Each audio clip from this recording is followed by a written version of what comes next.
you go. Fantastic. There you go. You can go and relax now. Block off, yeah.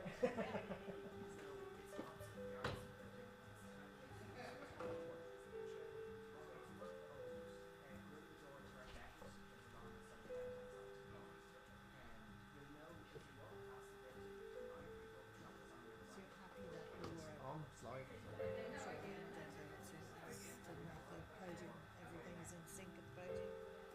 Picture and audio in sync as well. Yeah, the audio sync problem was with the VTs. No, I know. I just mean for whatever you've done to the stream to make the VT work, it's not going to have an impact on any of the live stuff. No. Okay. What time is kick-off? 10:30. No. It's what, an hour and a half, is it? Hour and a half.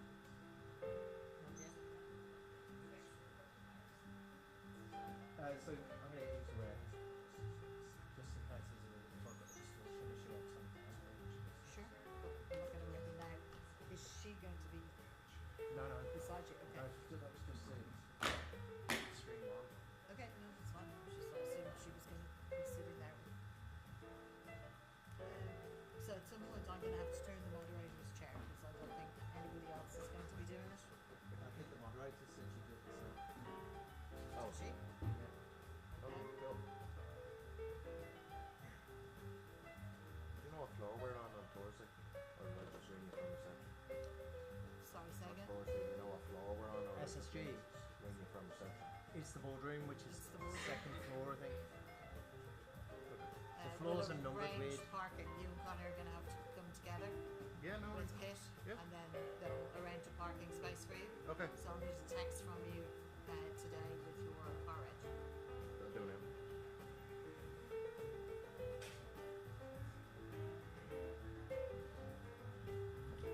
Remember it?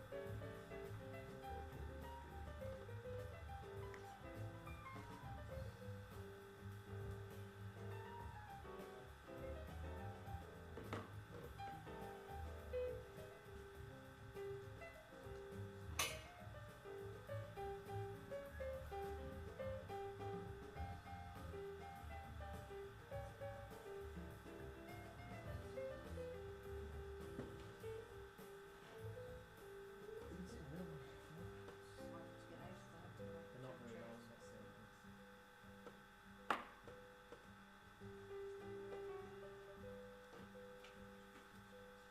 Hello? Can you hear me, lads? No, don't have no good. That'd be a good reason why. I sent that to you there, sure. Cool, thank you. These little stones are really noisy.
There's no room for the clocks here.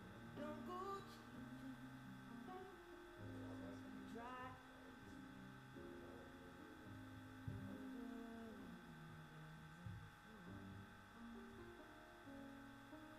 Dan, on the white, can you get the moderator chair in as well, or is it? From now or when the moderator's in position? It's already framed for when she's there. When she moves to position. Yeah, Okay. it's framed.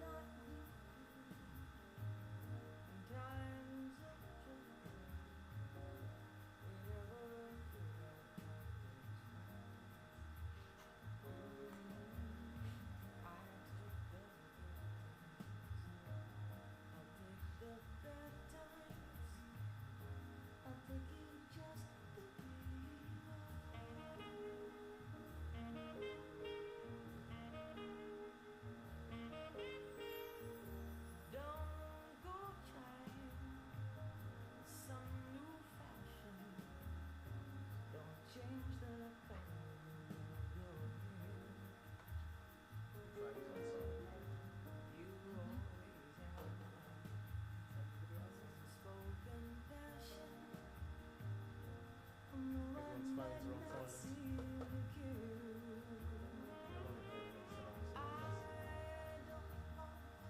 Connor's not got his mic on.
Oh, it could be the signers, is it?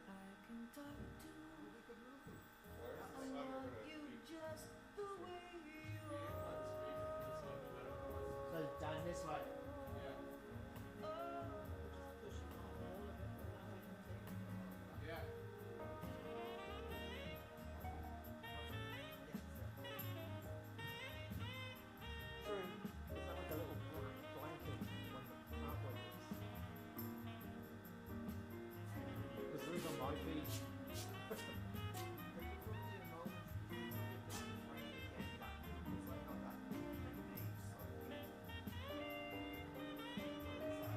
Possibly a black phone.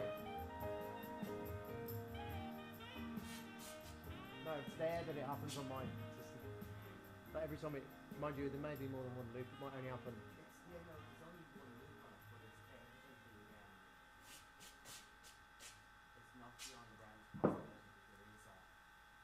But you'd see it on there.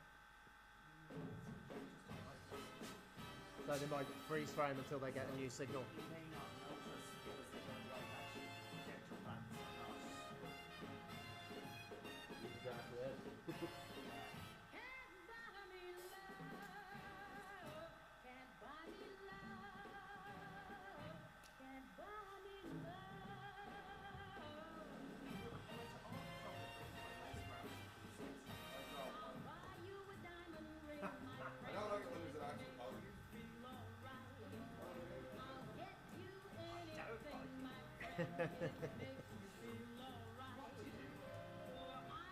What can you do?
a spare one from the stage? Or is that all of them? The ministers. It's a bit high. Yeah, Right on there. that specific chair. Once the ministers left, there's a spare one. So it's gone. And it's the wrong side of the stage. So if he's fancy as minister, No, Harris. So he's there's three podium speeches at the start. there was 5 in the intro. Yeah. The minister gave 10 minutes in the CEOs. Like so you're going to speak between that. Well, that's, we will organise that. Like, so we'll do that between the speakers. So if they're changing, we'll change to that. But the panel speaker in a different manner. We can definitely hear. It's not in the way it's all here. That's quite miles away. It's really for us to see each other. It's not about. What if it was, you see there, it's going to be in the back of the camera shots.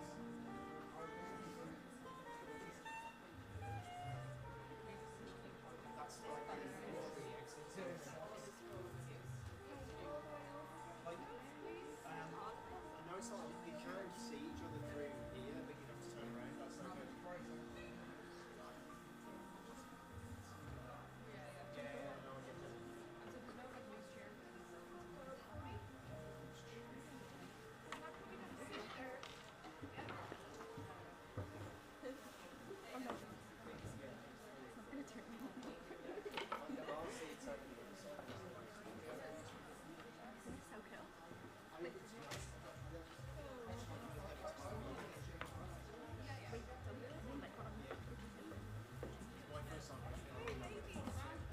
Everybody's attention again, please. Put your one.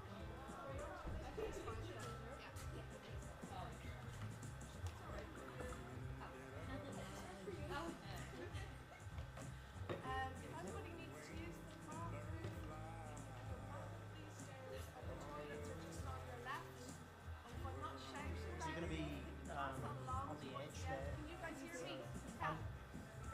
It's quite close when there's somebody at the podium. Say thank you on behalf of the So it'll be more comfortable. Yeah, it's because of the live stream, so we've got a camera specifically not. That's working the camera there.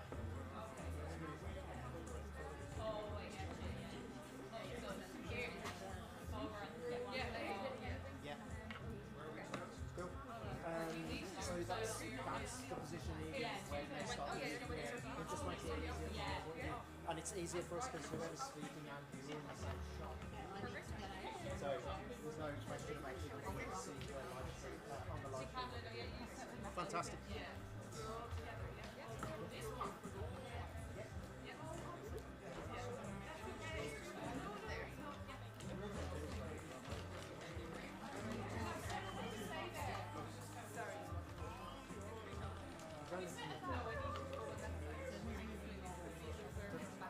Moderator chair, she's moved.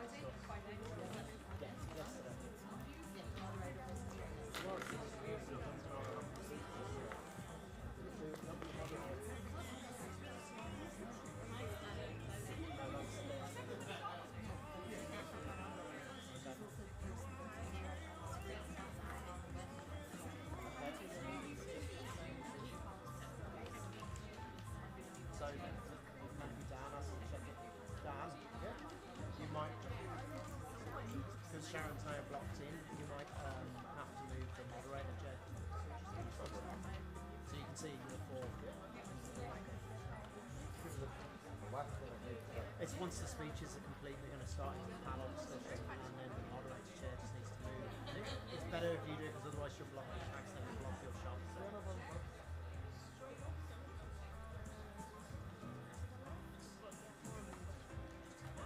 We'll have the camera.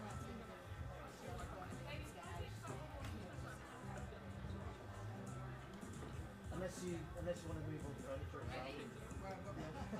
Sorry, this is our world and you're just living.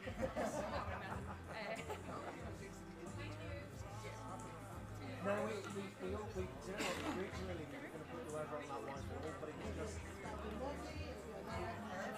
Yeah, and then they told us we couldn't put a camera in there because it's a fire exit. So then,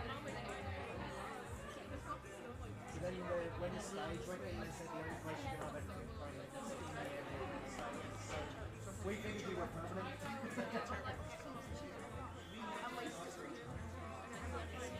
Yeah.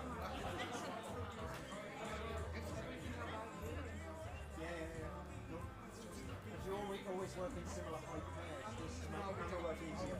No, I'm just wearing heels. Excellent choice. Just for you guys. Well, it certainly makes the camera easier because I went to the Iraqis sometimes, 2 jobs that were right. yeah. So when they come in and they put me on screen, they don't really, they're wearing the changes, they have to find out to actually bring it in than I am.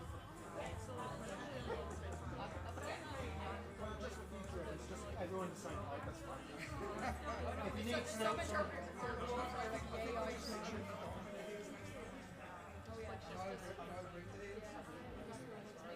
you might just have to work on your knees if you're with your shorts. It's fine. We'll get you a little skin.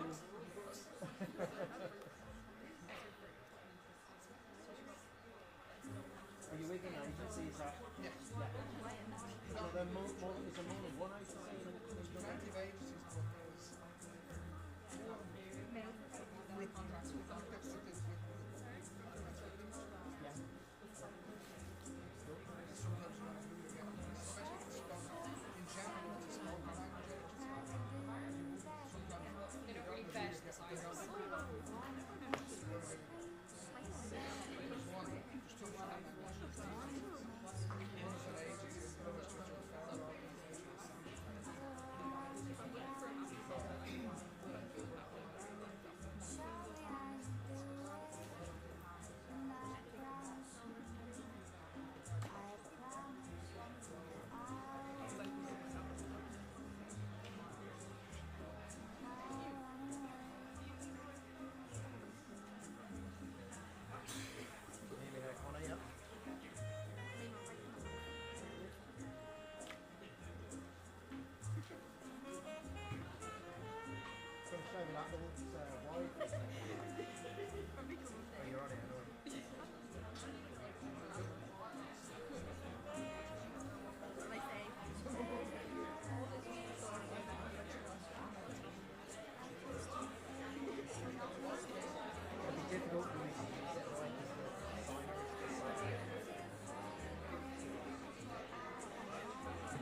think that lead was, no, but I think that's not Carol's lead. Carol's lead is still in. So I don't know. Maybe it's just switched itself off. Do I need a bread packet or No, I haven't got a fifth one. right. But I would normally have, but I didn't bring 5 with me. I have headphones? I just I had a bread packet. We can take that one along. Just to no harm in Yeah. Looks like up already. Pardon? That's set up already. Yeah, it should be. Put it on and see if you can hear anything.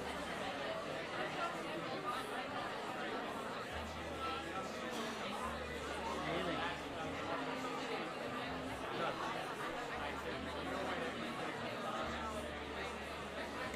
Can you hear me now? Yeah, just not pushing the button.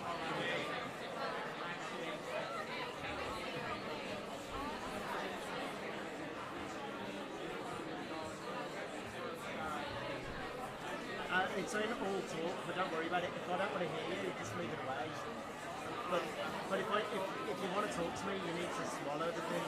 And it doesn't pick up noise unless it's real close. Okay.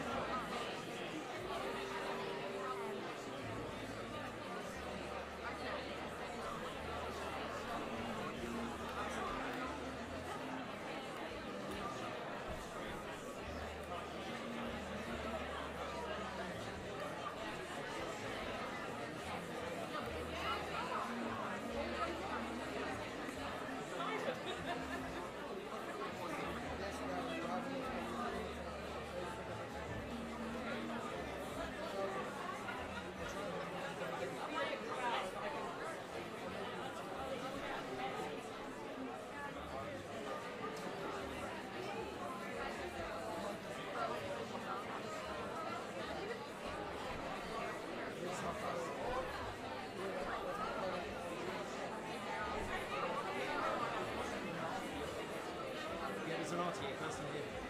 I don't know where they are. No, we're recording here. I'm recording on the Vision Mixer. No.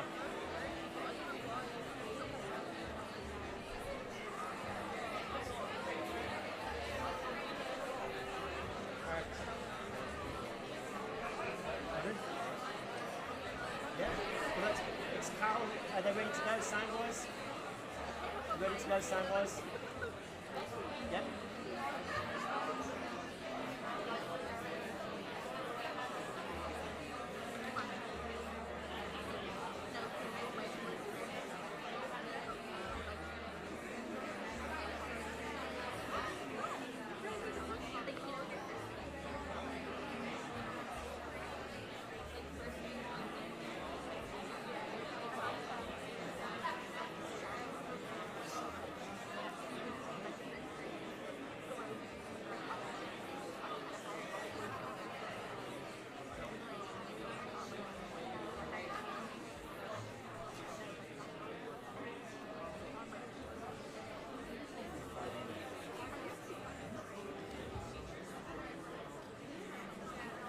They're miking the panelists.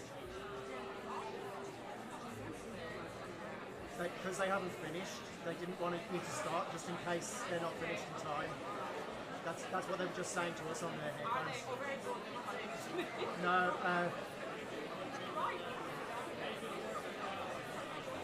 so you've got a couple of minutes.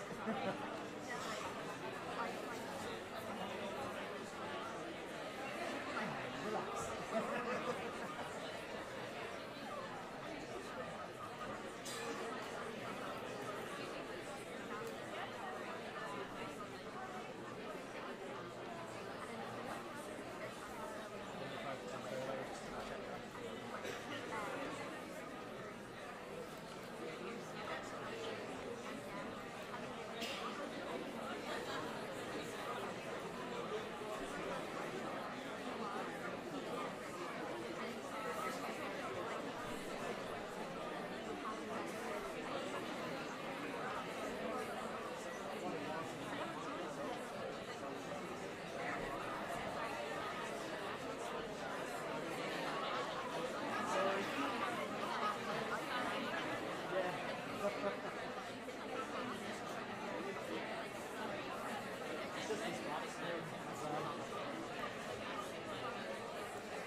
So it could be your route, but I didn't have to sit when we were looking at the speakers. I mean, is that 50, is that like 28 HDMI going to Less than 10, 7.8. So it should be fine, but Okay.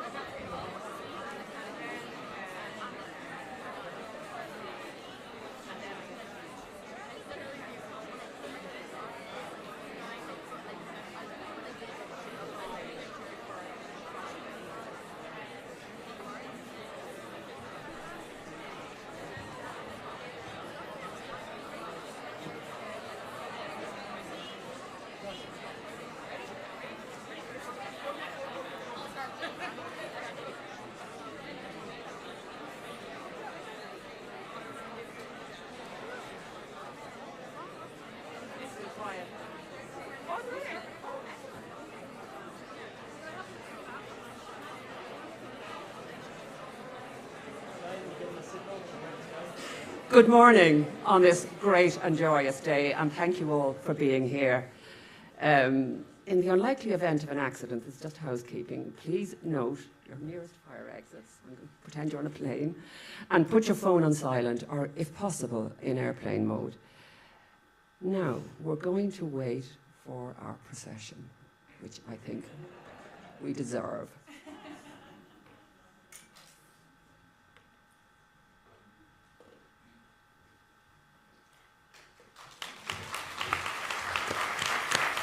Let us give a warm round of applause to Minister Simon Harris, to our Presidents, Professor Kirsten May, Dr. Orla Flynn, Professor Eeva Leinonen, Professor Linda Doyle, Professor Maggie Cusa.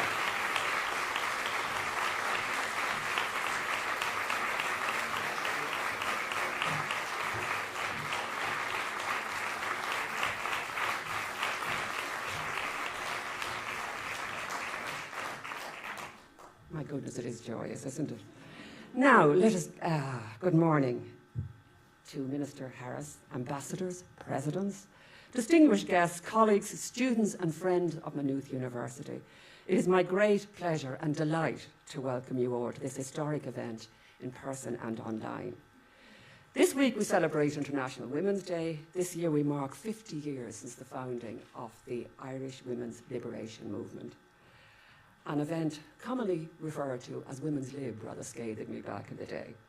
Yet 3 years ago, there was not a single female university president in Ireland. Within 2 years, there were 6, and in the time since I was invited to moderate this event, that became 7.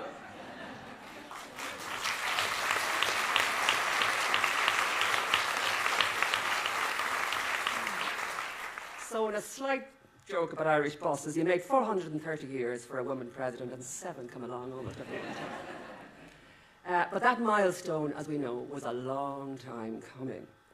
So from up here as an outsider, it looks like job done. But of course it's not, and the Minister will talk about that. In recent weeks, I was reminded of the continuing subterranean challenges that face women when Nikki Haley, a Trump appointee to the UN, became the first prominent Republican to challenge him for the party's presidential candidacy. Donald Trump's response was, as some of you I'm sure know, Nikki suffers from something that's a very tough thing to suffer from. She's overly ambitious. She just couldn't stay in her seat. And meanwhile, a male anchor on CNN, middle-aged male anchor, described Haley as being past her prime. Now, you don't have to like Nikki Haley's policies to know that this language distills what many women know to be the background noise when they stick their heads above the parapet, and how differently they are judged, regardless of what the law says. These extraordinary women did not stay in their seat, and that's why it's such a joyous day. The more alert among you will have spotted that we have the presidents, we have 5 presidents on stage here. Professor Veronica Campbell from South East Technological University has a meeting with the Taoiseach today, as you do. But she will be here on screen with something we prepared earlier. Professor Orla Feely, who becomes president of UCD in May, could not be here, but we wish her joy and congratulate her on everything she does in the future. So let's begin with a warm welcome for our host, the President of Maynooth University, Professor Eeva Leinonen.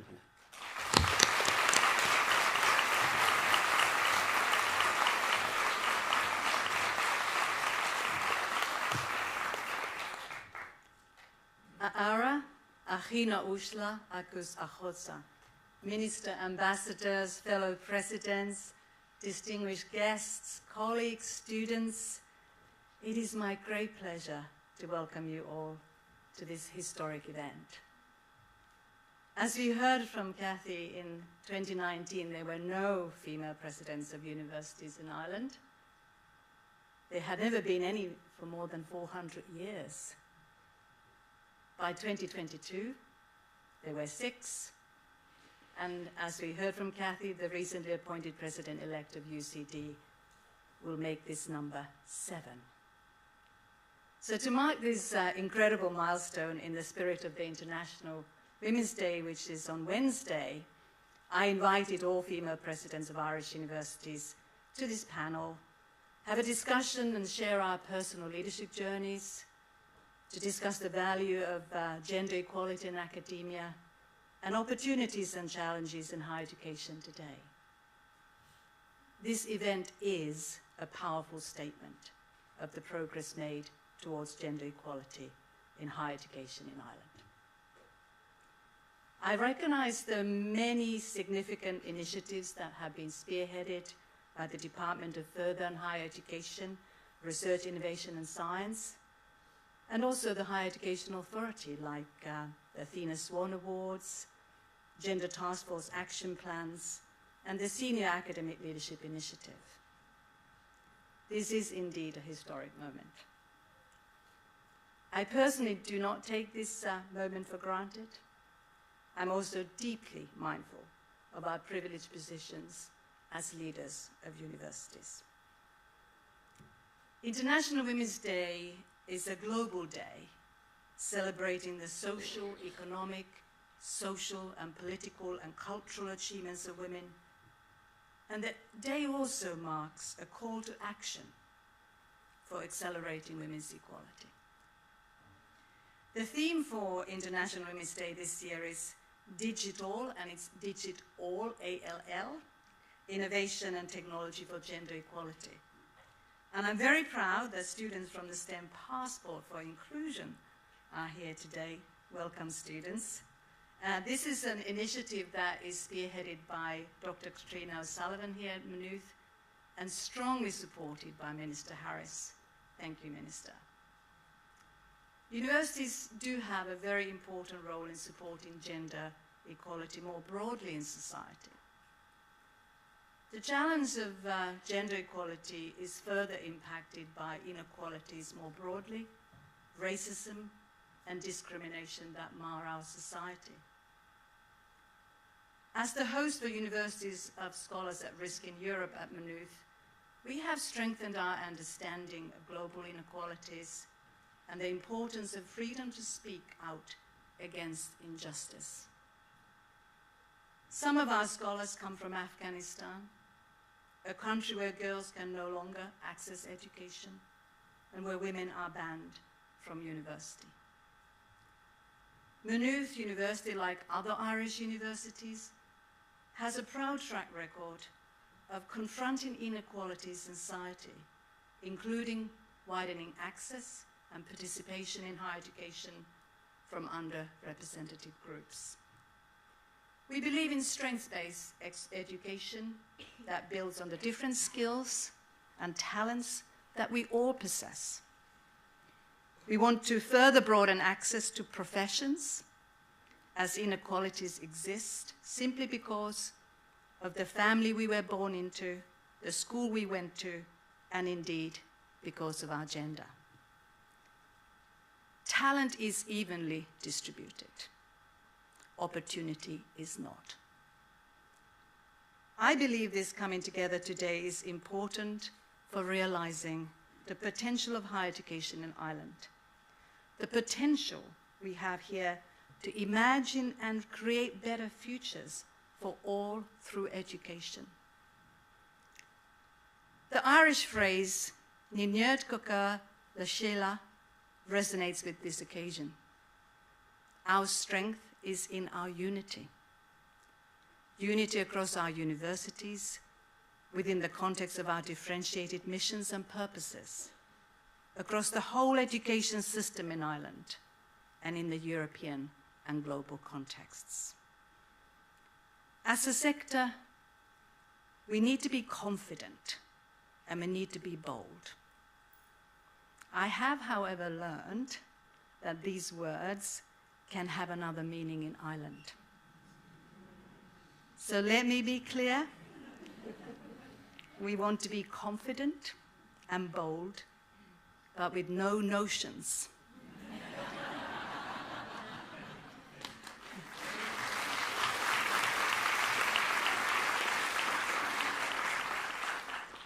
The Higher Education Act 2022 is the first major legislative reform of higher education in more than 50 years.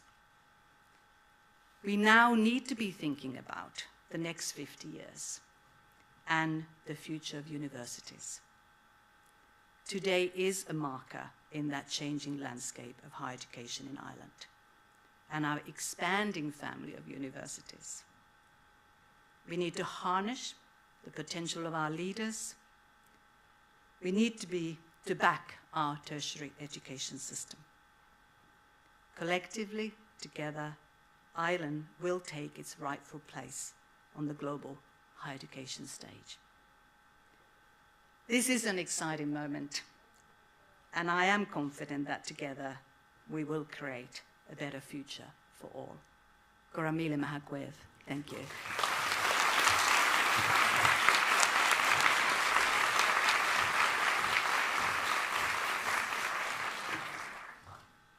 Thank you so much, Professor Leinonen. And now to open this historic event, we have Minister Simon Harris, whose epic multitasking includes Minister for Further and Higher Education, Research, Innovation and Science, and also the Department of Justice, which is a heavy responsibility.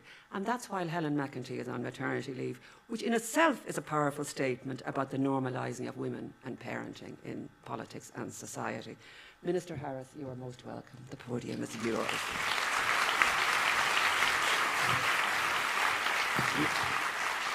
So it's maybe another gender stereotype we can dismiss. Who says men can't multitask? But I am so delighted to be here today. I'm genuinely filled with joy at this event. This is such an incredible celebration, and I have never been happier to be the token male. This is just a wonderful turning of the tables after 400 odd years. So I really want to begin by thanking you for the kind invitation to be here. I want to thank the President of Maynooth, Professor Eeva, for having the vision in pulling this event together and indeed arranging it many months out, so there was no excuse to not get everybody together, which is always difficult with people with such demanding diaries. Your arrival here in Ireland was not just an incredibly positive moment for Maynooth University, but I genuinely believe and know from our interactions it has been an incredibly positive moment for higher education in Ireland to have you here as a leader. So Eeva, thank you so much for all that you do.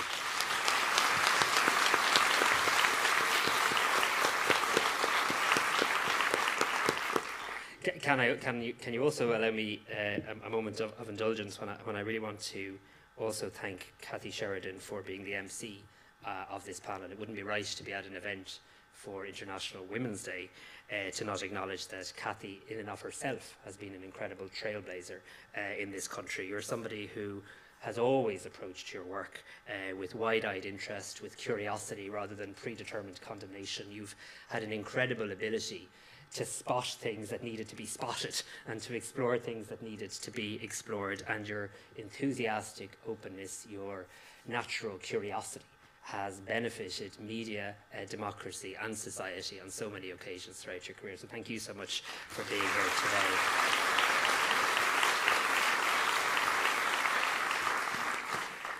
Look, when I took up the role of that new department with the ridiculously long title, the Minister for Further and Higher Education, Research, Innovation and Science, back in June 2020. If I had have asked, could I do a picture to mark International Women's Day with the female presidents of Irish universities, I would have been standing there on my own. That's how historic this moment is. When we took up the work in the new department, we had an entire cast of male presidents in Irish higher education institutions. And I must say, and I'll anonymise this, but I do recall one of my first meetings with the higher education sector and having conversations with some male leaders, and I pointed this glaring reality out. And it was said to me at the occasion, don't worry, Minister, there's lots of women in other senior roles within the organisation. And I kind of thought that kind of sums up the problem here. That just really sums up the piece we need to get away from. And we have come on an incredible journey as a higher education sector over those last number of years, because less than 3 years later, we now have a scenario where just over 50% of presidents of Irish universities are now female. And it might have taken 428 years to get our first, but today we're now on the cusp of our 7th. And I remember with joy in mid-2020 when the Provost of Trinity, Professor Linda Doyle, was elected. And I remember remarking that the glass ceiling had been shattered. And I think we can really agree today that it hasn't just been shattered. You've all managed to smash it to pieces over the last number of years. And congratulations and Gahordigas to each and every one of you, and thank you for your leadership as well.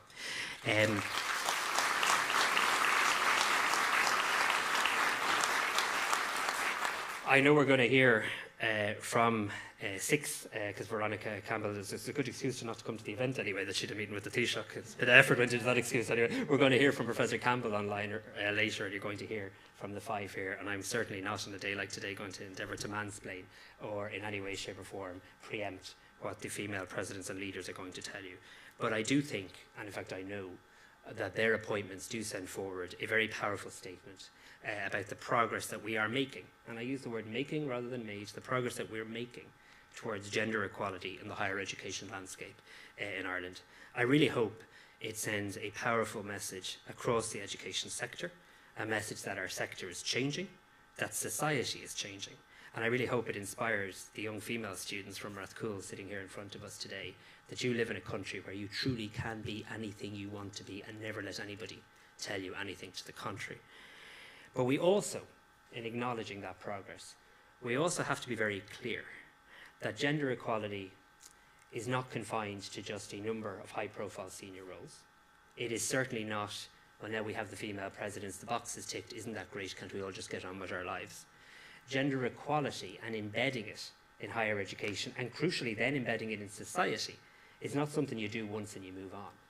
It requires constant work, constant effort, and it's something that we must strive to achieve every single day in third level education, and in the areas in which we have achieved it, never become complacent in relation to gender equality or any other aspect of equality or inclusion. Because it is a reality, without other women to look up to, many young women in Ireland today are still self-selecting out of a career path before they've ever really had the opportunity to give it a chance. And today, as I say, we are endeavouring to visibly show that there should never be a barrier in the path of any woman, young or old, who enters the doors of our colleges and of our universities. From the moment we established this department, we made it clear that inclusion and equality was one of our #1 priorities, because I really believe if you get that right, so much else good can flow from that. And while the lack of a female president at the beginning of that job of work was glaring in its own right, the statistics behind that were almost even worse in other ways. As little as 19% of academic professors were female, yet 44% of staff were female. By 2020, we'd seen those figures change, but only slightly, with up to 27% of academic professors. We continue to see progress and movement in the right way, and the proportion of female staff across our higher education sector has increased to 55%. But it's absolutely clear that our work is not done. And while today is an incredible opportunity to celebrate, and I believe, by the way, it's good to actually stop and celebrate and acknowledge progress, we also need, in coming together this International Women's Day, to acknowledge that we have much more to do together. And the recent report commissioned by the Higher Education Authority and led by Dr. Niamh O'Donoghue reminds us of that. And it does show us a pathway forward, and we will continue to work with leaders across the sector to introduce those recommendations. I also think when we're having a conversation about higher education, we should also have a conversation about tertiary education, about all of the aspects of third level education, not just about gender equality in a part of third level education. And over the last number of years, we have seen women participation outstrip men in almost every part of our tertiary landscape, in both full and part-time further education and training courses, in full and part-time higher education courses, both undergraduate and postgraduate, all have a higher percentage overall of female participation than male. However, that trend is starkly reversed when we get to the area of apprenticeships. In this country, despite all the progress, all the focus, we still live in a country where only 6% of apprentices are women. And if you look at the construction and engineering fields, that percentage drops even further. So whilst we must degender the presidencies of universities, we must bring about equality right across higher education, we also must degender the apprenticeships. Yes, we should want more female presidents and more female directors and more female leaders. That's so important. We should also want more female electricians and plasterers and carpenters, because there should be no career in this country and no pathway in this country that is closed to any gender. And I really feel quite strongly about that. It should be every single part of the third level education system, and every single career needs to be degendered. And that's a huge body of work we need to do together. Now we're trying, and we put a number of measures in place to try, including introducing a new gender-based bursary for apprenticeship employers.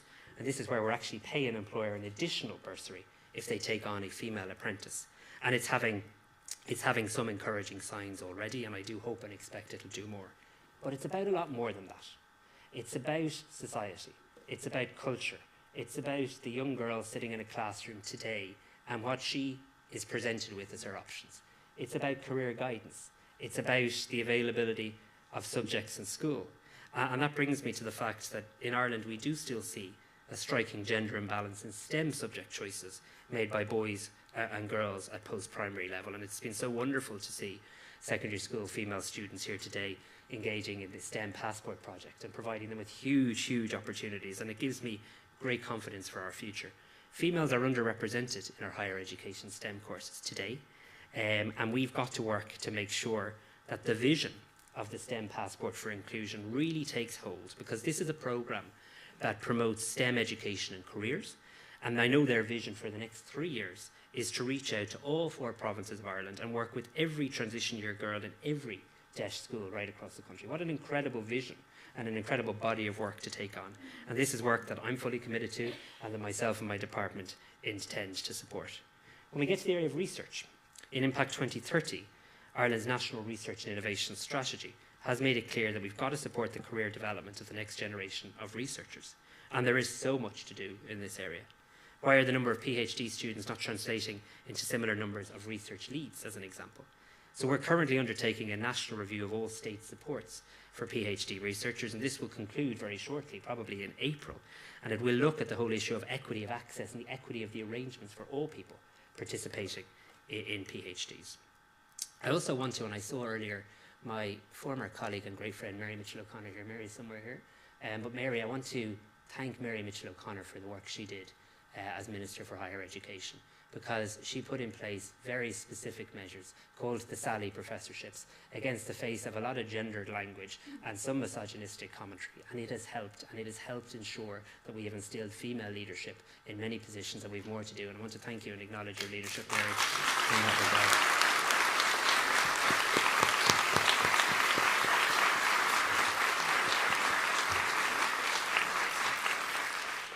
If you don't mind, there's just one other category of women who I wish to discuss today, and that's women who walk through our collective doors seeking education. Students. Students today in this university and in universities and colleges and further education and training colleges and apprenticeship workshops and training centres right across Ireland.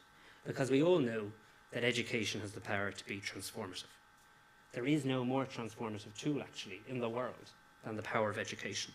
It changes society, it changes the economy, it can inform your worldview, and it can advance the prospects of individual people, their families, the community they're from. It can break cycles of deprivation and disadvantage in a way like no other tool. It can ensure people get to experience new concepts and are challenged by new ideas. And we need this to be an opportunity that's available to all who want to pursue it. And there are still too many barriers to entry. And we've got to be honest, and I've got to be honest about that, and I've got to recognise that. And today, I must say, on International Women's Day events, and as we celebrate International Women's Day and the week of activities, There's another trailblazing Irish woman who I want to recognise today and who we lost recently, and that is the former Minister for Education, Eeva Leinonen, and the incredible work Niamh did.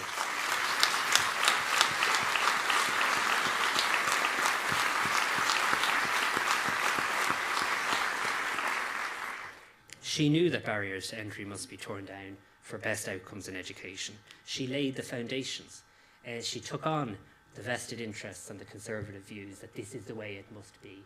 And she had a vision and she ploughed on, and she deserves great credit today in relation to that.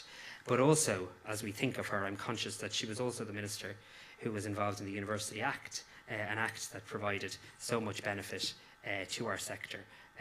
So while she's known for the abolition of third level fees, she's also has done so much work in relation to the structures that we put in place to basically support our universities as well. And we think of her and we accept the challenge she has left us to properly fund the universities, but not see that as in conflict with reducing the cost for students and the cost for families. It's not either or, and we've got to be big enough to have that conversation in the round and not have straw man or straw woman arguments in pitting one view of the world against the other. It is possible to do two things at the one time, and it certainly has to be in government as well. I also, in thinking of students today, do have to acknowledge the leadership role that higher education has played and continues to play when working towards ending sexual violence and harassment. This is not an issue unique to higher education, far from it. But higher education can lead in this area because we have within the walls of our university the next generation of leaders, employees, employers, parents, fathers, and we have an ability to help shape the views of that next generation and to really turn the tide when it comes to the culture that is far too embedded in Ireland when it comes to domestic, sexual and gender-based violence. Today I published legislation to introduce a new domestic, sexual and gender-based violence agency on the 1st of January of next year. And that's really important. And we can pass all the laws we want in the Dáil, and that's really important. But that's not enough. We have to actually change the culture. And you are uniquely placed as higher education leaders to help play that role. So ending sexual violence and harassment in higher education is an issue that I've genuinely, personally prioritised since taking up this role. It is absolutely one of my top priorities, and it should be all of our top priority, to ensure that we create a campus culture which is safe, which is respectful, and which is supportive for all staff and for all students. And in my dual role, it's an area that I continue to focus on. Whilst gender-based violence is not unique to women, it is overwhelmingly women and girls who experience it, overwhelmingly so. And that is a sad and deeply regrettable reality, and we should call that out. It is an absolute obligation on all of us to end this violence, to end this abuse. And one important aspect of this is counteracting the norms that facilitate this insidious behaviour. And education and awareness are really invaluable steps to achieving it. So making sure that all our college students experience consent classes, making sure that there is a zero tolerance approach on campuses, making sure that staff and students who report sexual violence and harassment are supported and in the first instance are believed. And we've seen far too many instances in higher education where that hasn't been the case. Making sure that it is not the job of just one person, oh, that person over there, they look after what we do on sexual harassment.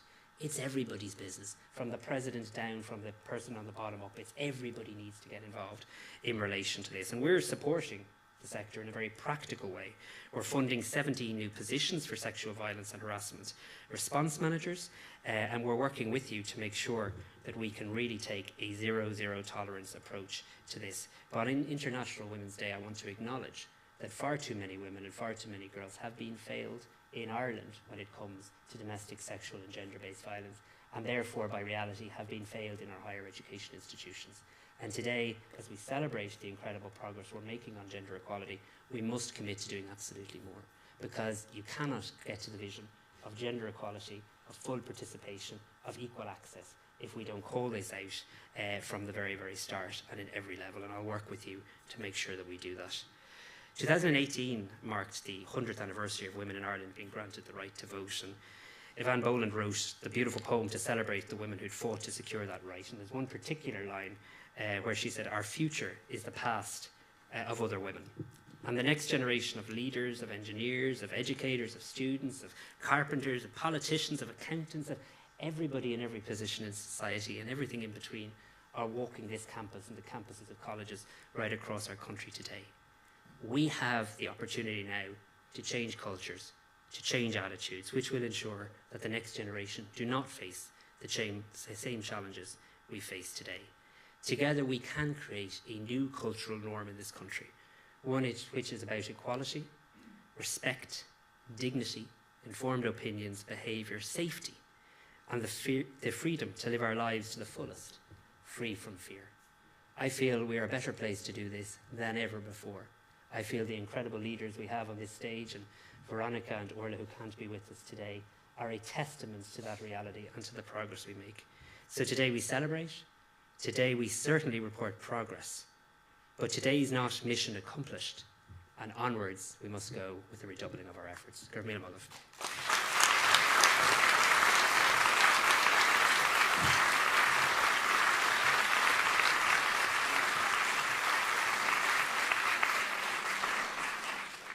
We're not finished yet, in any shape or form. Minister Harris, thank you so much for those words and for being a part of this truly joyous, historic gathering, and good luck with your many briefs. We'll be watching you. And I know you have to leave very shortly, if not now. Okay. So we're going to meet our distinguished panel members. Beside me, Professor Kirsten May, President of the University of Limerick, the woman who first broke the glass ceiling. Next to her, Dr. Orla Flynn, President of Atlantic Technological University. Next, our host, whom you met earlier, Professor Eeva Leinonen, President of Maynooth University. Dr. Linda Doyle, Provost of Trinity College Dublin. And Professor Maggie Cusack, President of Munster Technological University. And of course, on screen, Professor Veronica Campbell, who'll be dropping in thanks to the marvels of technology. Slightly here. Can you hear me? Hi. We're going to start with some reflections on personal leadership journeys, and I'll start with Professor Maggie Cusack. Professor Cusack, you come from Scotland and an education system that was way ahead of ours in democratising access to university. Was that a crucial factor in your trajectory?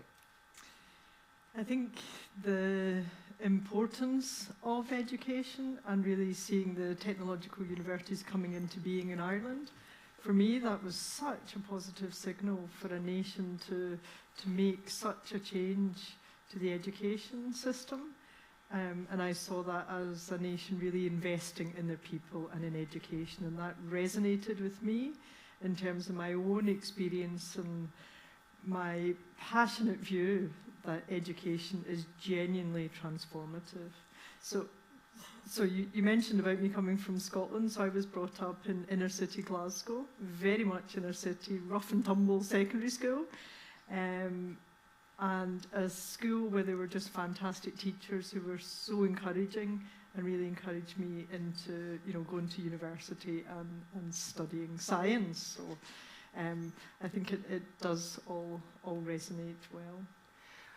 What helped you most towards getting into senior leadership? Was there a tipping point? I don't think there's a tipping point. I think there's lots of steps along the way.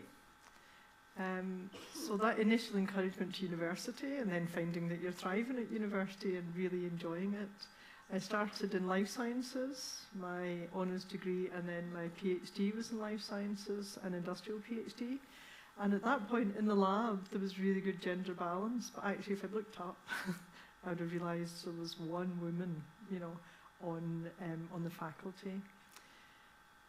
I moved to physical sciences and to earth sciences at a postdoc, and there the gender imbalance was very stark. I think one thing that made a really big difference to me was I was awarded a fellowship from the Royal Society based in London. So that meant I had my own funding for a good number of years, and I could then become established as an academic and build my own research group before I then went into lectureship and moved through the career that way. So I moved out of a comfort zone, And I then found myself in interdisciplinary space, and I think there's a piece on collaboration that's really important. I've always enjoyed collaborating across many different disciplines, and I think that's a really important learning for leadership. You know, universities are very competitive spaces, but actually we do so much more when we collaborate and stand together and really bring about the change. I've noticed this theme emerges talking to all of you, actually, collaboration. Tell me one last thing. If you had one piece of advice for future leaders, women and men in academia and anywhere, in fact, what would it be? I think not to put on any limits on yourself. So I collaborated across all different disciplines, and I was afforded lots of opportunities to step into leadership roles, and I took them. It might feel a bit uncomfortable, but yes, I'm going to be the head of the graduate school, I'm going to be the international lead for the college, I'm going to be head of department, and move into that uncomfortable space and seek mentorship. No matter how senior you are in your career, if you ask someone to mentor you, chances are they'll say yes. So take those opportunities, and lots of people you come across will put limits on you. Don't put any on yourself. Don't stay in your seat. Thank you very much.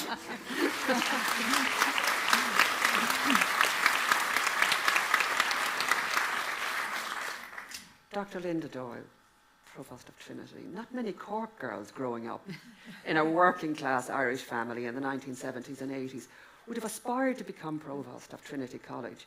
Was there something that propelled you towards university and then the heights of academia?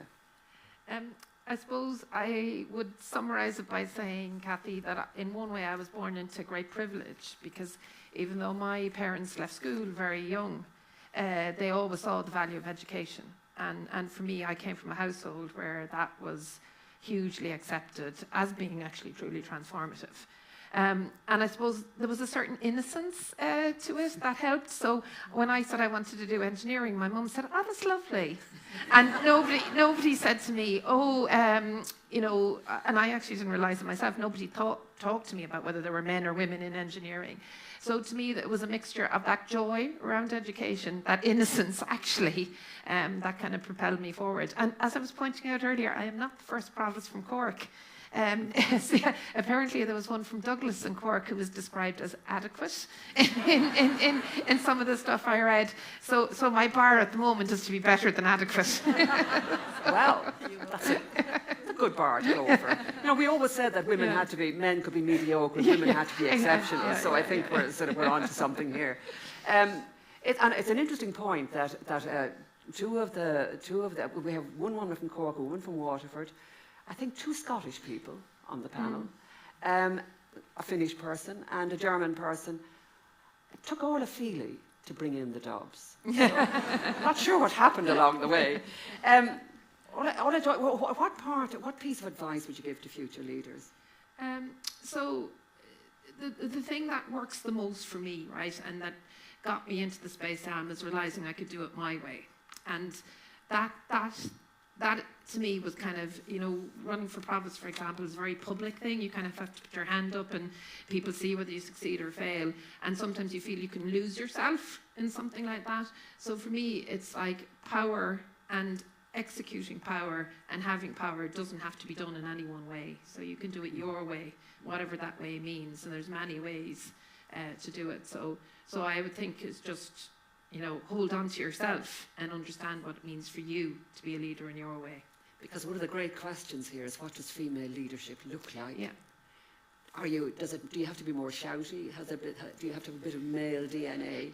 I think absolutely not. And one of the things I did find actually in the campaign for provost is that some people said to me, "Oh, you're not going to be able to make difficult decisions." And I think there's a very narrow-minded view of what it looks like to be making difficult decisions. And sometimes I'm sitting there thinking, well, I've already made you do that thing, and you don't realise you're doing it.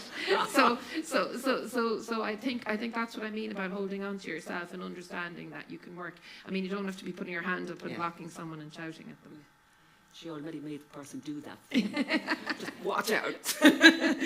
Professor Kirsten May, you come from East Germany to Limerick to become the first to smash that glass ceiling. Now, I was under a misapprehension when I talked to you earlier. I thought it would have made life a lot easier because we felt there was true gender equality in Eastern Europe. That isn't the case. It's absolutely not the case. Whilst there was emancipation enshrined in the state doctrine for economic reasons, because women were needed for the labor force to mitigate against low productivity, and it was supported by childcare. So on the one hand, you grew up believing that you can be a professional woman, you can have a family, you can have it all. What you didn't realize, you had to work double and triple as hard to achieve it. And there was definitely a glass ceiling if you look at the political class in East Germany, where there was one woman. And in university, I was lucky. I had a couple of professors as subject leaders and institute leaders who served as a great role model for me. And I think helped me on the way. But when the wall came down, the patriarchal structures of the Federal Republic at that time kicked also in the eastern part. No, I wasn't expecting that. When I asked you also about what on your personal professional journey you think tipped the balance towards your success, you gave me a very interesting answer. Yes, I think by a number of things. First of all, I learned if you want to change things, you have to engage. Secondly, I had to leave to succeed. It would not have been possible in Germany at the time. I left in '92, went to the UK, and came in 2018 to Ireland. And I think thirdly, and I fully embrace what Maggie said, one has to really embrace the opportunities that present themselves when one is prepared to leave the comfort zone and use the learning as a developmental tool. But you have to go abroad. That's what I thought. That was her immediate answer, and there was a nodding of heads when this happened. One piece of advice for future leaders. I think be bold, create opportunities, and dare. There's that word bold again. Women sitting in the front row there. Dr. Orla Flynn, a Waterford woman who is very much still part of the Atlantic shores of Ireland, and a woman who has also blended both science and the humanities into her professional journey, which is always fascinating about Linda Doyle as well. Did your background make academia a natural place for you to aspire to? So I suppose I'm an example of how leaders can be in all shapes and forms, and there's many different journeys to leadership positions. I came also from a working class background. My father was a carpenter, but this very same understanding in my family that education was the way forward, and that support for education. And I suppose I was really happy-go-lucky about that. I was a person who enjoyed life. I played sport, played a lot of sport, but I also worked hard at what I was doing. And unlike my colleagues here, I didn't come through the traditional, maybe academic leadership route of becoming a professor and having that kind of a traditional research academic leadership pathway. So I would have been a lecturer and a manager, as it were, academic leader in the Regional Technical College and then the Institute of Technology. And I must say, my time in the Crawford College of Art and Design was a period of time that really shaped me a lot. So again, you know, the different pathways to leadership, and that's something I would say to a lot of girls coming through. You know, there isn't the one path, and I think that was a point. There isn't one path or one way. And there isn't that board between the left and right side of the brain either. I'm learning from all of you, which is I was always led to believe was the case. A piece of advice for future leaders. I was fairly taken aback listening to my colleagues here, because I knew we were going to be asked that question, and absolutely identical things that I would say. If you get an opportunity, firstly I would say work really hard in whatever you're doing, whatever your current role is, give it your all. Give it your all. But secondly, if an opportunity comes your way, take it. Push yourself. Put yourself in positions where you're a bit uncomfortable. If you go to an event and there's no women, well, sidle up to some group of men and introduce yourself and say hello. You know, I think get used to being a bit uncomfortable. Yes. And I think that, you know, I suppose I've been fortunate that family has supported me, but I think it's really good in families for people to show leadership, even in a family situation, that you're willing to be uncomfortable and challenged and pushed. Be bold is the answer again. Professor Eeva Leinonen, I think Finland, your native country, holds a huge fascination for Irish people. Most likely because it is officially the happiest and most gender equal country in the world. So, of course we're fascinated. Yes. Was there something in your background that made it easier for you to envision yourself at the pinnacle of a university? Yes, that's a really important question, but it's also really interesting listening to colleagues here. We have had very similar journeys. I do sometimes wonder how a girl, a working class family girl from nearly the Arctic Circle, becomes the first female president of a university in Australia and then a first female president in Ireland. How does that happen? I don't have any special talents or abilities. I'm just quite a regular person. And I really reflected on the cultural background piece. And I have been brought up in a matriarchal society and also in a family where I was truly supported to be who I can be. And I remember in my family particularly, there was absolutely ever any discussion of gender. And I have this image of myself plowing through my career on 3 continents I've been on, worked in senior leadership positions for over 20 years. Just plowing through and not seeing barriers. And they clearly have been there. In hindsight, I realized that. And I have this image of people thinking, what is that woman doing? Does she not realize she's not supposed to do that? Does she not realize that this is not for women? And the answer is no, I did not realize, I did not know. And I think that is the sort of cultural background that what I have taken away from how I've been brought up. And it does resonate with my colleagues here. But I think and also you see my career was in different cultural contexts, which have given me, in a way, a more liberated view because I have not been brought up to see the barriers. And I think because of my upbringing, I have a disposition to see opportunities rather than barriers. But have you ever felt kind of solitary at times? No, but I think I'm a very self-contained person. I think a lot of leaders actually are, and you have to be almost, by definition, when you are in our position, you have to be very strong within yourself. And you have to get your strength from within yourself. Professor Leinonen, thank you so much. And now on the screen, thanks to the marvels of modern technology, we have Professor Veronica Campbell talking about her journey towards the presidency of Southeast Technological University. Professor Campbell, your upward journey through academia has included Edinburgh, the University of London, Trinity College Dublin. You sat on a board in Oxford. You've taught, you've done research, and I suspect you've seen everything there is to see of universities. Now, do you remember when you finally cracked the glass ceiling? How it happened and how you felt? Well, I suppose the glass ceiling has been cracked, in my personal view, in a number of ways. I think the first thing is access to a university education. That was a key thing for me. The social mobility that can come from a higher education qualification. So that was the first thing.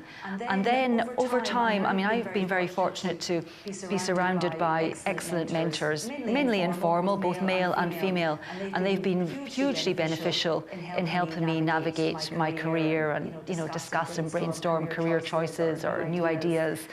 So that kind of very supportive environment has been hugely important for me, and that's helped me to navigate, the workplace and career development. Hugely grateful for all the informal mentorship that I've had. And that has helped me, that grouping has really helped me see and to be able to articulate in a way that, well, actually, you're through that ceiling now. You were on your trajectory, and now you're through it. So there's still a lot to be done. We have 6 female presidents in the Irish sector now, which is wonderful, and it's happened very quickly. And anything that I can do through being in a role like this, that other people can see, that people who have come from a working class, first in generation education to go to university, female scientists, female leaders in academia, then if I can be that role model for others coming through the system, then I'm delighted to do that. Barnaby, you've mentioned several very important influences there in anybody's rise up the ladder. Mentors, I always think they really need a good mention there. But in terms of the one piece of advice you would pass on to people coming up the line after you, especially women, what would that be? So the one piece of advice I'd give to others, what I suggest is that simply being yourself is often overlooked. And I think that's hugely important, whether you're leading a research group or leading a university. Being authentic and true to yourself allows leadership in its different guises to flow in a very positive and productive way from that.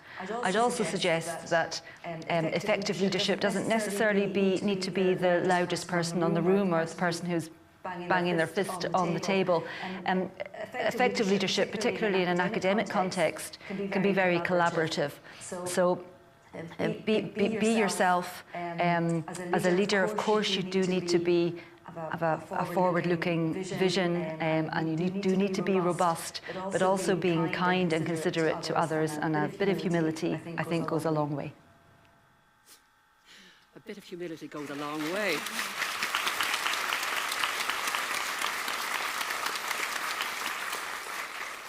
And she's not afraid to use the word kindness. Thank you, Professor Veronica Campbell. Now, a second area worth focusing on today is national policy and broader questions on gender in academia. And we'll begin with Professor Kirsten May and ask you, how do you think the HEA's National Review of Gender Equality in Irish higher education institutions can be harnessed to support gender equality and make universities better broadly? I think the important dimension of the 2022, the second review, is the systemic approach. So it's not about higher education institutions individually on their own. It's about for the whole higher education systems, for to address resourcing, to address expertise, to address training, to address structural development. And I think it is important that our funders, the Irish Research Council, Science Foundation Ireland, the reporting to QQI through quality management, through Higher Education Authority ensures that the developments are embedded in the institutions and in a systemic way, rather than individual acts that are fragmented and do not achieve sustainable change. And that systemic approach across the sector is really important, and I think it will serve as an exemplar for other parts of society to achieve lasting change. Is there one area you would focus on?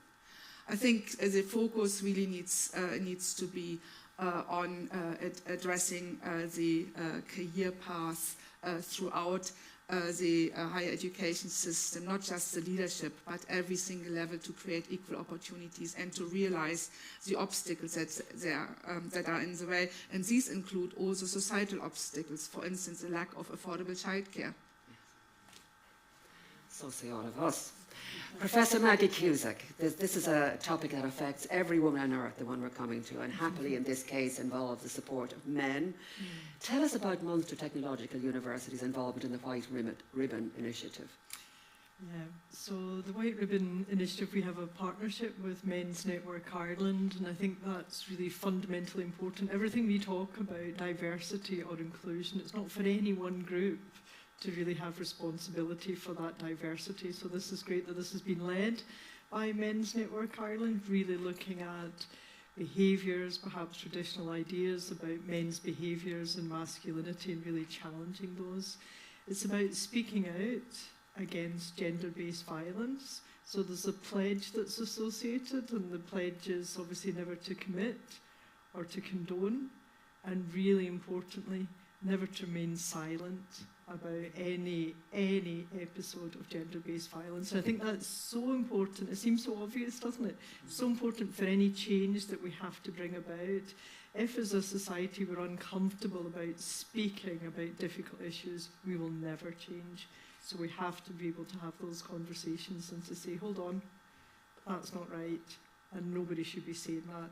That joke's not funny, we're just reinforcing behaviours and really to bring about change that way.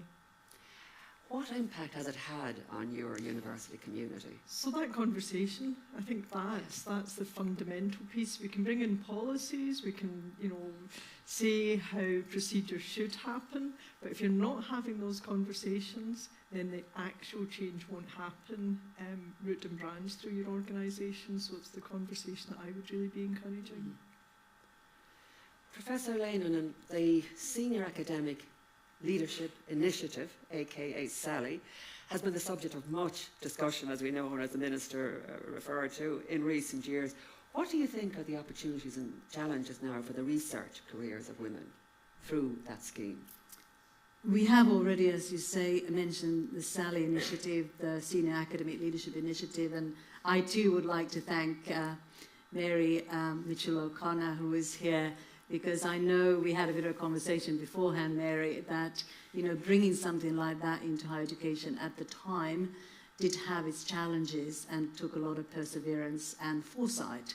So thank you, Mary, for that. I sit here with my fellow presidents, and I do think very much about the pipeline behind us and the responsibility that we all feel for developing that pipeline. And the SALI initiative is something that really enables us to do that. And just to say a little bit about the SALI initiative is that it is focusing on appointing female professors into discipline areas which are underrepresented in terms of gender. And how impactful would that have been, just reflecting on that. There are about 30 in Ireland. Maynooth has 4. We only have 2 posts in place at this point in time, computer science and intersectional humanities. We're in the market for climate change and astrophysics. So for us as a university, there's still a time to be travelled in order for us to know about the impact. However, the idea of them is that these individuals will work within departments and units as role models, but also really being able to talk about the value of the discipline and go beyond the university for outreach as well. And I think there's a sort of responsibility for us as leaders to ensure that these SALI professors are visible within universities, are visible externally, and that we support them to have the impact across the university. I just want to mention one challenge we have. And the challenge is actually recruiting these people, because there isn't the pipeline. But also I think that challenge is reflective of females' role in society, being primary caregivers quite often, children, elderly parents, having partners and husbands who are not always in a position to relocate. So there are sort of challenges for recruiting into these posts. But I think we are, very determined as a sector to make the most out of this incredible initiative that is there. And I would say give it a few more years and we will be able to look at the impact. Wonderful. Dr. Linda Doyle, the theme for this year's International Women's Day is the rather unwieldy digit all, innovation and technology for gender equality. It's a subject very close to your heart, I know, and everyone else is here, I hope. How can we attract more women and girls into higher education and to STEM? I think for me there's maybe 3 points I want to make there, and the first one actually over time is something that I have kind of come to the realisation. So I think there is no such thing as women not in STEM anymore, and I think it's a really, really important thing to me because we all live in a highly technical world where power is held by those who understand technology. And if you cannot negotiate that, if you can't speak about it, if you can't interact with it, you don't have to be an engineer, you don't have to be a computer scientist, but if you can't, you're excluded even more. And I think for me it's a really strong thing that we don't want to kind of recreate the patriarchal world in the kind of technological space, so I think it's incumbent on every single woman to be technically literate, I have to say. So that's the first thing I would say. It's not this notion of just studying a subject. When it comes to the subjects themselves, I think the second point I want to make, there are fantastic initiatives now. We only have to look at the girls from Rathcoole here, and I think the STEM Passport initiative, We have things in Trinity, like we have the Walton Club at weekends where we open our doors to students who want to look at physics from schools. And in all of our universities, there's huge numbers of initiatives that people can, I think, it's out there, there are opportunities, there's access opportunities. And I think basically we just have to keep going with them. And then the third point I'd make, I suppose, and it maybe touches a bit on what Veronica was saying, I do think there's also realisation that you can never let up in kind of keeping the pressure on. And to me, actually, I had a kind of real moment of realisation of that. We on the 1st of February, as some people here will know, but on the 1st of February in our old library, we have these, people might know the old library, the kind of vaulted ceilings and the books, and there's these 2 rows of male sculptures. And for the first time ever, we had women's sculptures there, so there's 4 now.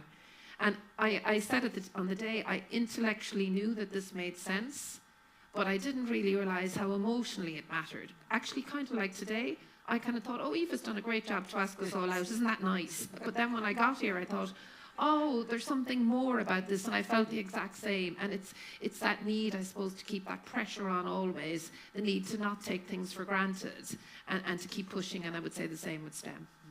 Wonderful. Dr. Orla Flynn, the term intersectional has assumed huge importance in all our approaches to inclusion in higher education, access, progression, retention, and student success. How can we do this effectively? So the issue of intersectionality is really about our whole selves and the many facets of that makes us human beings. And even though, while today is very much around gender equality, and genuinely, I think the idea of building a culture of representation, we've all learned a lot from the Athena Swan process in particular, and I think that has allowed us to, as Maggie said, to start having a conversation about equality more generally. But I think we can also do it by design and with intention, particularly around our teaching and learning, looking at any working groups that we have, any representative committees, making sure that we are as inclusive as possible, taking into account factors such as race or ethnicity or disability.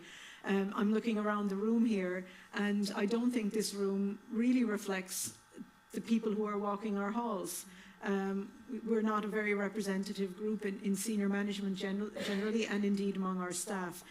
So ensuring that increased visibility of people from different backgrounds in our marketing and web design, creating physical spaces where people are welcome and included.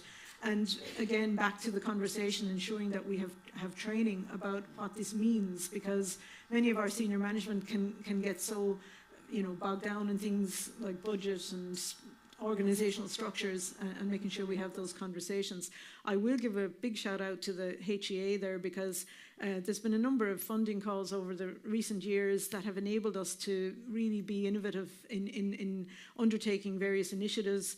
The iNote project allowed us to look at universal design for learning, where now right across ATU we have workshops, training, champions, people who are really investing in looking at making learning truly universal and inclusive of all. Okay, thank you.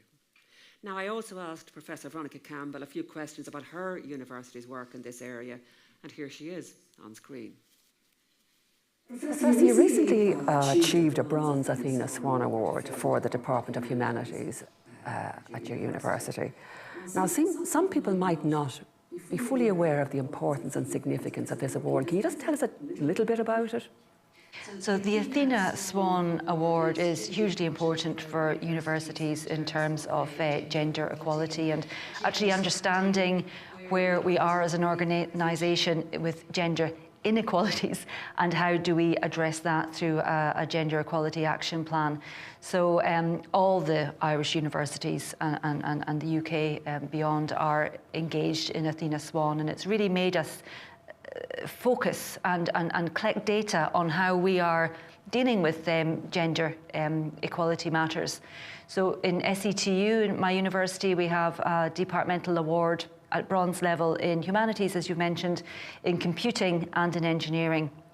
And we've just received our Legacy Athena Swan Award. So we've put a number of processes and systems and structures in place to really drive gender equality so that it becomes part and parcel of our everyday operations, behaviours as an organisation.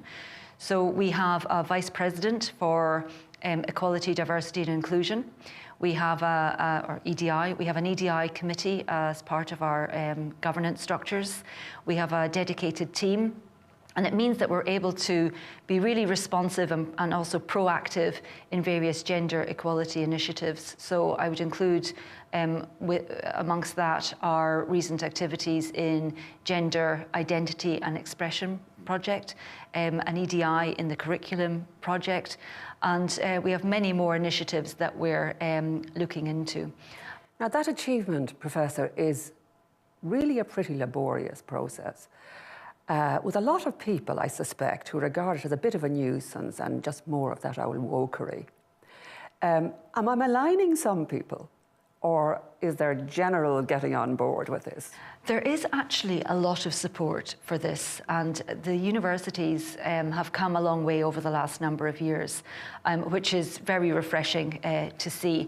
But there's always more to do. So we have colleagues and students across our institutions supporting our Athena Swan initiatives, which have an element of a focus, I guess, and origins in gender equality. But when we think about EDI, we need to think much more broadly than that. And I think for the next and the true transformation of our sector with this, we really need to think about the intersectional approach as well. So it's not just about gender, it's about, it's about class, it's about our socioeconomic group, it's about race, it's about different levels of physical ability, it's about hidden disabilities. So we really need to look at the whole package so that the most vulnerable in our societies have equal access of opportunity and also equal access to success. Thank you, Professor Campbell. Now for our final round, we'll have to speed through it because I suspect people need to get out of here. For our final round, we're going to address some broad themes coming out of the higher education landscape. And I'm going to address the first question to Professor Kirsten May beside me. We know that universities are essential for supporting national economic well-being, and from your vast experience, can you describe partnerships and engagements with business and industry that align with national economic priorities? Yeah, so I go to one example, that's our immersive software engineering program, and I draw on answers that Linda and Veronica have given before. Our world the software is our world, because everything we deal with, whether professionally or personally, is involving software in one way or another. Secondly, ICT is the level with the least participation of women, 20%, and that is very slow to increase. Other parts, I think, have achieved higher participation rate by women. Thirdly, algorithms are not agnostic in terms of gender, intersectionality, etc. So therefore, it's absolutely crucial that we get a diversity of people into programs that deal with software engineering. So the immersive software engineering program at University of Limerick was co-designed and is co-delivered with over 50 industry partners. It's a new form of teaching. It looks at the embedding of creativity throughout the program. It's based on intensive teaching through 49 weeks a year to achieve a master's within 4 years, and it is built on extensive residencies within industries. But what is really important is that the focus is on attracting women and people from very diverse backgrounds, socioeconomically, culturally, into the program in order to develop their talent and to shape software design for the future.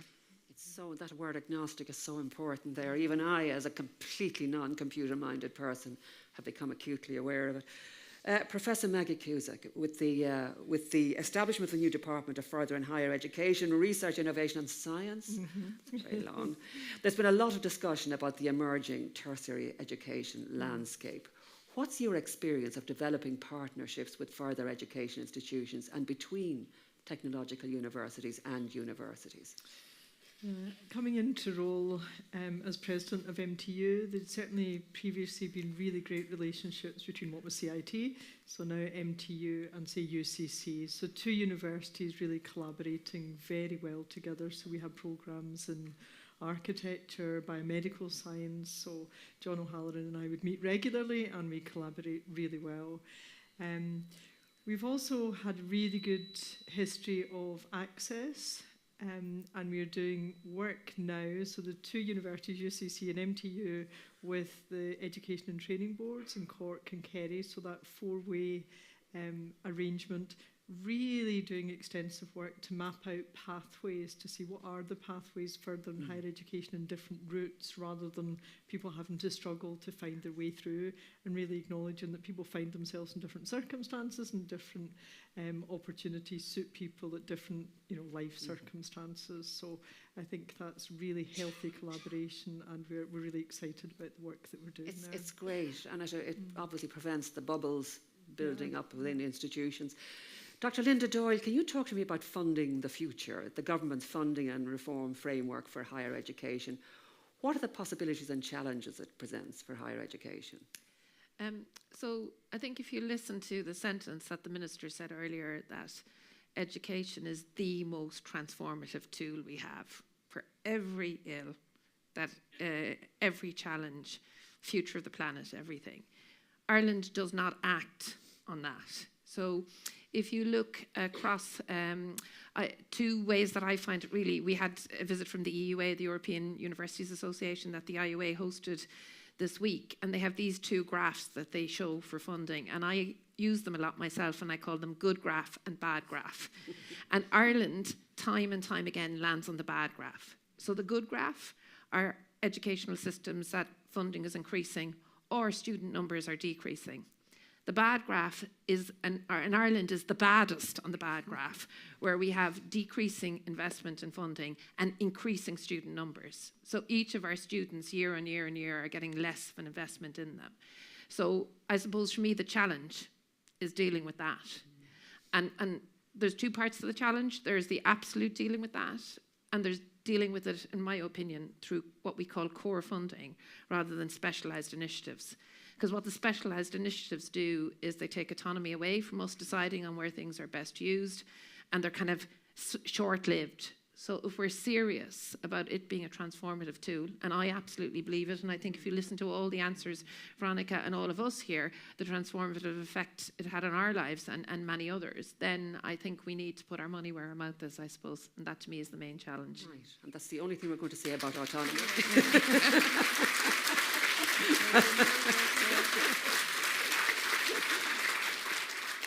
But I think even lay people understand the point you're making there. Dr. Orla Flynn, what do you think assists or impedes universities in supporting the lifelong learning agenda, in particular the employability of graduates for the future?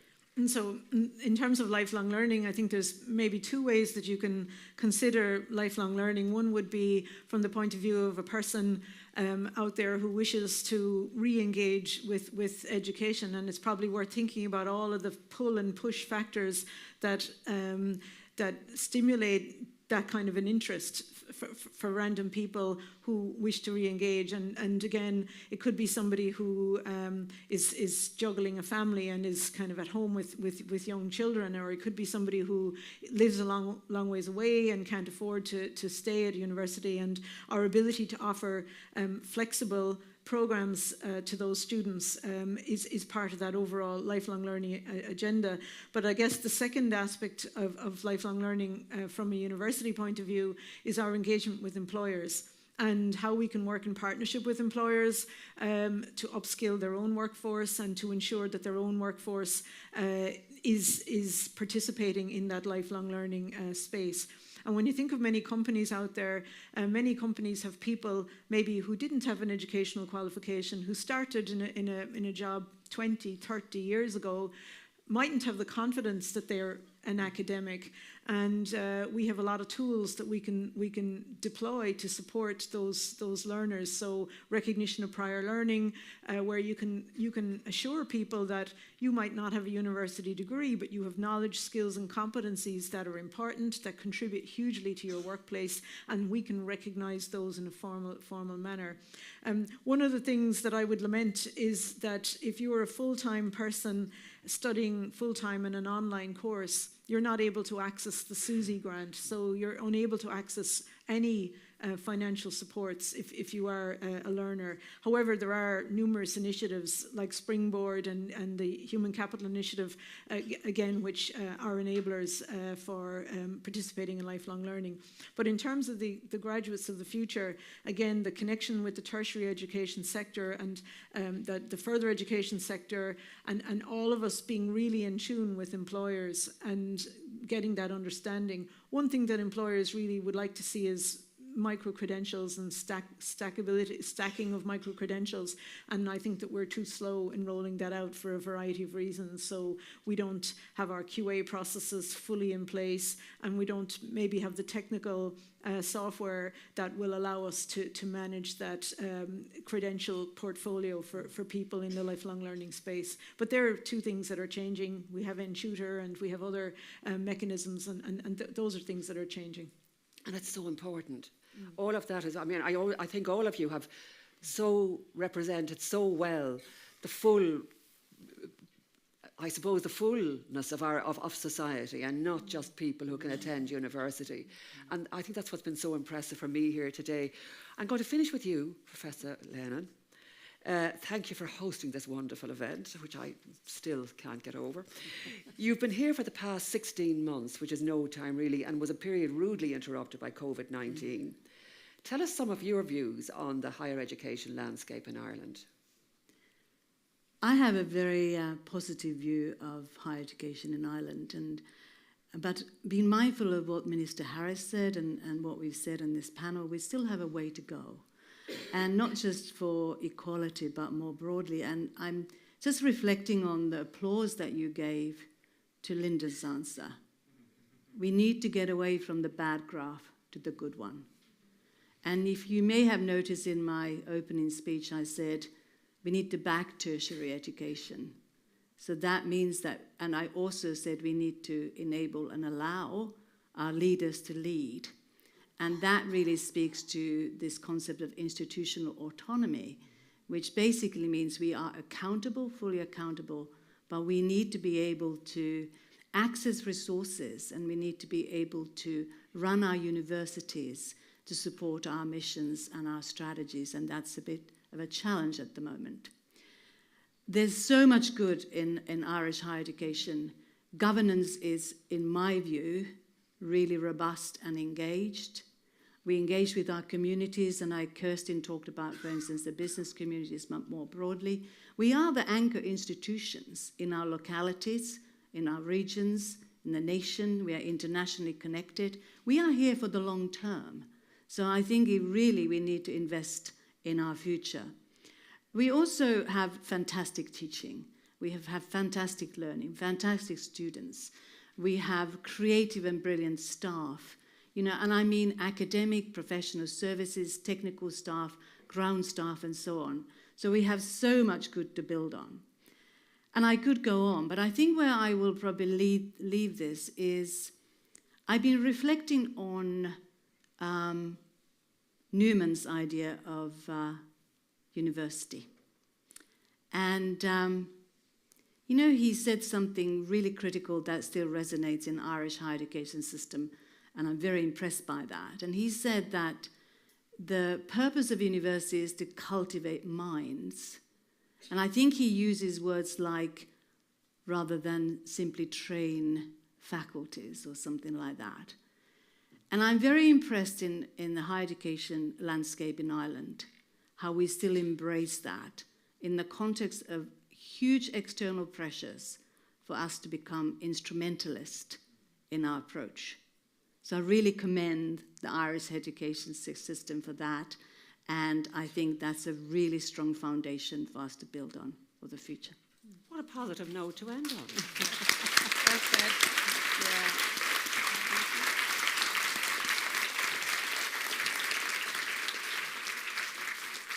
And that's where we call a halt to our wonderful, joyous day. And as the saying goes, if you can't see it, you can't be it. So for that alone, on behalf of everyone who feels inspired or enlightened or better informed after this amazing gathering, I want again to thank the host of the event, Professor Eeva Leinonen.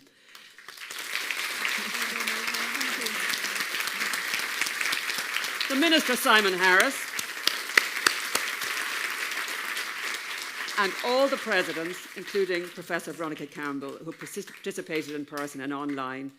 And I want to add the production team here, whose planning, research, and attention to detail made everything work so seamlessly and was a real pleasure for me.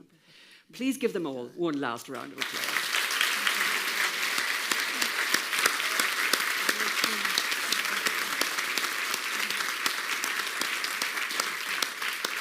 Now, we've run over. I apologise, these things happen. We would ask you to leave by the doors on the ground floor, using the stairs at the end of the rows of seating. And if you don't have to rush away, you're invited to stay and reflect on all we've heard. And even better, to meet other participants over some refreshments in the foyer. Happy International Women's Day and good day to Sloan. Brilliant. That was so good.